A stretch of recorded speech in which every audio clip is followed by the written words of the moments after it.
రాజీవ్ సాగర్ గారు, వేదికమైన ఉన్న మా శ్రీదేవక్క గారు, తర్వాత కిషోర్ గారు, ఇంకా పేరు పేరున ఉపేంద్ర అన్న గారు, రామచంద్రు నాయక్ గారు, మా తమ్ముడు బాలు, వెంకటనారాయణ గౌడ్ గారు, ప్రకాష్ గారు, ఇంకా పేరు పేరున ఎవరో పేర్లు చెప్పలేదో వాళ్ళు మనసులోనే తిట్టుకోండి, దయచేసి బయట తిట్టకండి. పేరు పేరున అందరికీ, వేదిక మీద ఉన్న మహా నాయకులందరికీ, వేదిక ముందుండి మరి రక్తం పంచుకొని పుట్టకపోయినా నా తోబుట్టువుల కంటే ఎక్కువైన మా అన్నదమ్ములకు, ఆడబిడ్డలకు, పార్టీ కోసం రక్తం దారపోస్తున్న మా ఆడబిడ్డలకు, అన్నదమ్ములందరికీ పేరు పేరున హృదయపూర్వకంగా నమస్కారం. పత్రికా మిత్రులకు కూడా ప్రత్యేకంగా నమస్కారం.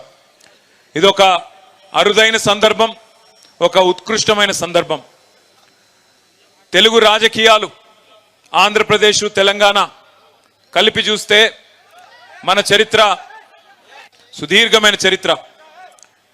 ఈ దేశంలో చాలా కాలం, దశాబ్దాల పాటు తెలుగు వాళ్ళను మద్రాసీలు అని పిలిచేది.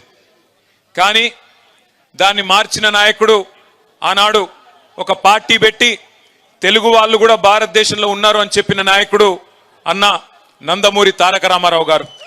ఆ తర్వాత ఈ దేశంలో తెలంగాణ కంటూ ప్రత్యేకమైన అస్తిత్వం ఉన్నది, ఇక్కడ ఈ దేశంలో తెలంగాణ అనే పౌరుషాల గడ్డ ఉన్నది అని ఎలుగెత్తి చాటిన నాయకుడు మన నాయకుడు గౌరవనీయులు పెద్దలు కేసీఆర్ గారు అన్న మాట నేను గుర్తు చేస్తా ఉన్నా. నేను ఎన్టీఆర్ గారి పేరు ఎందుకు తీసుకున్నానంటే దానికి ఒక ప్రత్యేకమైన సందర్భం ఉంది. ఈ 76 ఏళ్ల భారతదేశ స్వాతంత్రానంతర రాజకీయ చరిత్ర చూస్తే 2 పార్టీలు, తెలుగు గడ్డ నుంచి పుట్టిన పార్టీలు విజయవంతంగా 25 ఏళ్ల పైచిలుకు ప్రస్థానాన్ని కొనసాగించారు.